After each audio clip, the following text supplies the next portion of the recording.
Good morning. I'm Miss Winebrenner. I'm the librarian here at Maupin Elementary. I would like to share a story with you today to celebrate and honor Black History Month.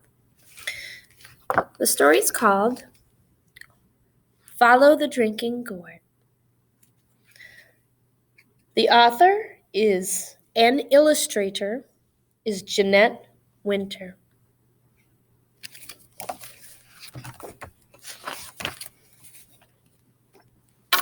Now, in the early days of slavery in the United States, many slaves tried to escape their cruel bondage by fleeing north, usually to Canada. By the 1840s, a loosely organized group of free blacks, slaves, and white sympathizers formed a secret network of people and places that hid escaped slaves on their dangerous journey to freedom. This network became the Underground Railroad. And this is a story about it.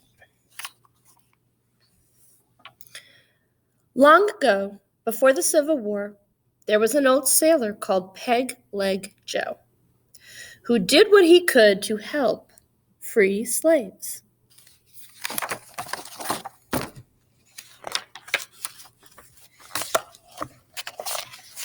Joe had a plan.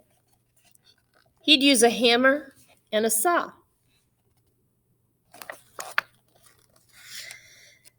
He would work for the master, the man who owned the slaves, on the cotton plantation.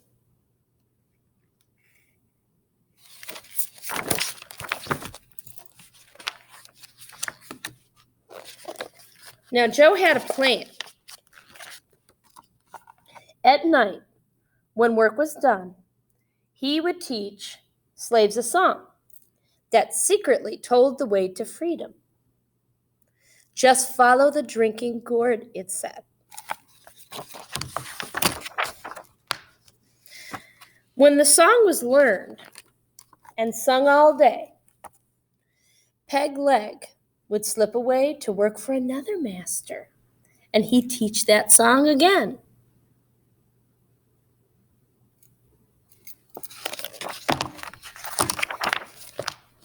One day, a slave called Molly saw her man James being sold to another master.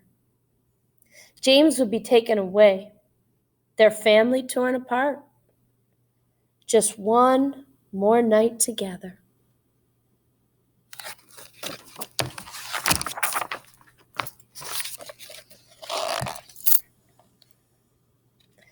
A quail called in the trees that night, and Molly and James remembered Joe's song. They sang it low. When the sun comes back and the first quail calls, follow the drinking gourd, for the old man is a-waitin' to carry you to freedom if you follow the drinking gourd.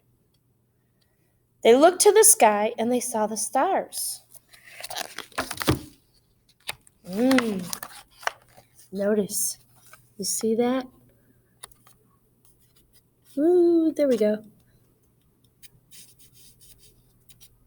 That's a constellation. A constellation is a set of stars, and that's one that's called the Dipper. It's either there's two dippers, a big dipper and a little dipper. So let's find out about this stars. Talking to their little son Isaiah, old Hattie and her grandson George, Molly and James, they set out for freedom that very night, and they followed the stars of the drinking gourd.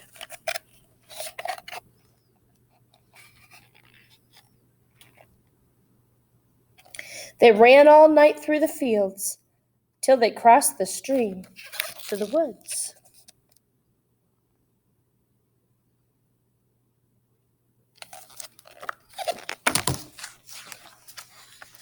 When daylight came, they hid in the trees. watching, listening for the master's hounds, meaning doggies, not such nice doggies, to set loose to find them. Oh, look at those dogs and their teeth. They do not look like friendly dogs. But the dogs, they lost the runaway scent at the stream. And Molly and James and Isaiah, old Hattie and young George were not found. They hid all day in the woods.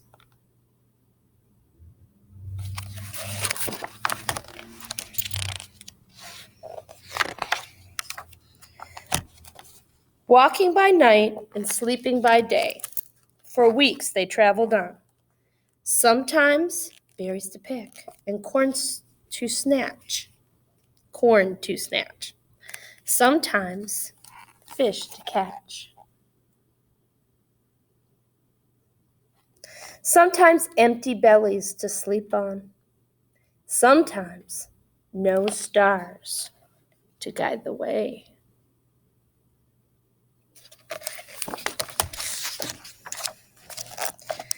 They never knew what lay ahead.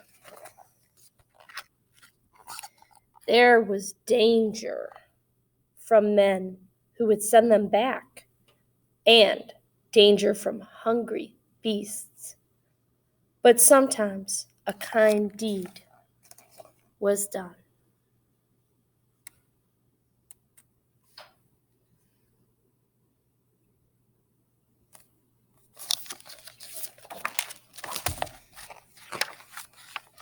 One day, as they lay hid in a thicket, a boy from a farm found them in a bag of feed for the hogs in the wood.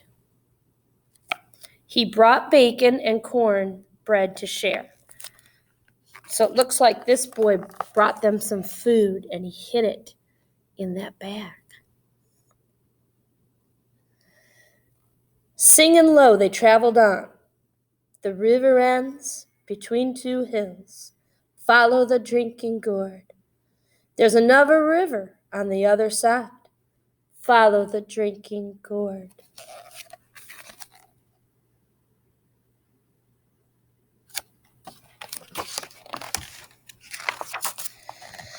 On and on they followed the trail to the river's end. From the top of the hill, they saw the new path, another river beneath the stars to lead them to freedom land. The drinking gourd led them on. The song was almost done. When the great big river meets the little river, follow the drinking gourd. For the old man is awaiting for to carry you to freedom, if you follow the drinking gourd.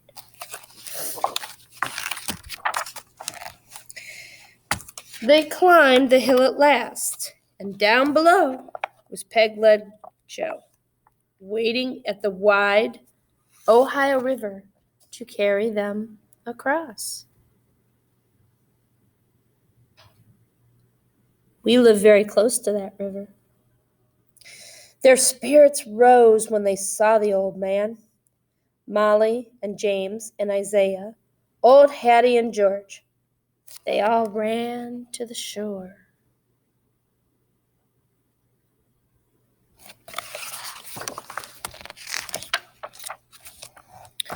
Under a starry sky, Joe rowed them across the wide Ohio River. He told them of hiding places where they would be safe. A path of houses stretched like a train on a secret track leading north to Canada. He called it the Underground Railroad. It carried riders to freedom.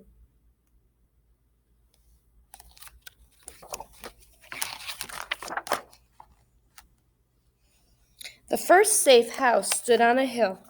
The lamp was lit, which meant it was safe to come. Ragged and weary, they waited, while Joe signaled low, with a hoot like an owl. Hoo-hoo, hoo-hoo. The door opened wide to welcome the freedom travelers.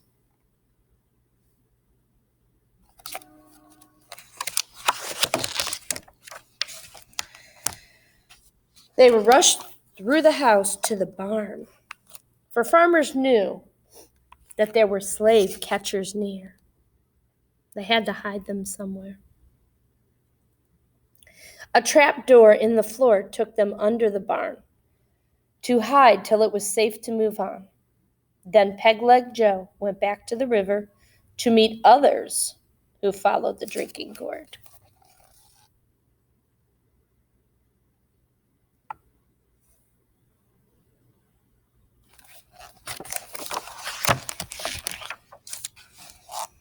With danger still near, too close for ease, the farmer sent the 5 travelers on.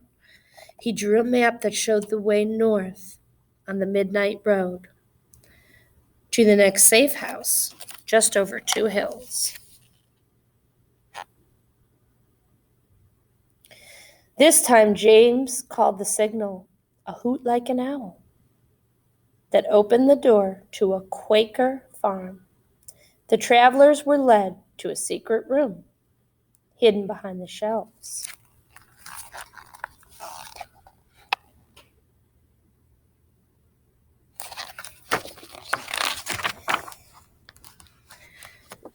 They rested here for many days.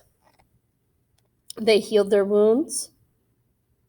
Soft beds, full meals, new clothes, hot baths washed away some fear and pain.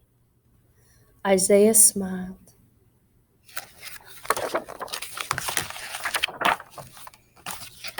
When they were strong, they traveled again from house to house on the Underground Railroad, still following the drinking gourd north.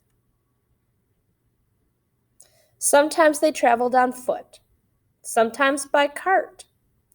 The wagon they rode near their journey's end carried fruit to the market, and the runaways to freedom.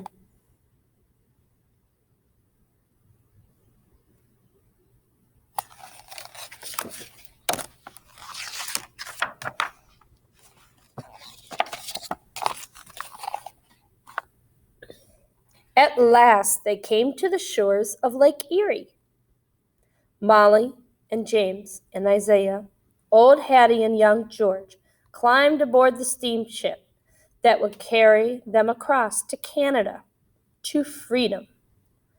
5 more souls are safe, old Hattie cried.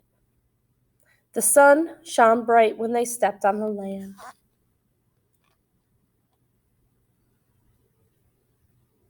Lake Erie is in the north, and it's the states that border Lake Erie are Ohio, Michigan, New York, and the other side of Lake Erie is Canada, Ontario, Canada. They knew they were all safe. They had followed the drinking gourd.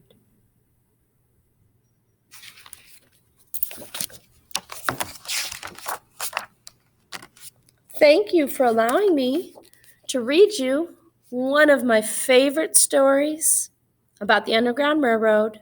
And remember, the drinking gourd there. That's one of the dippers. There's 2 of them. I'm thinking this is the Big Dipper, perhaps? Follow the Drinking Gourd by Jeanette Winter. Thank you.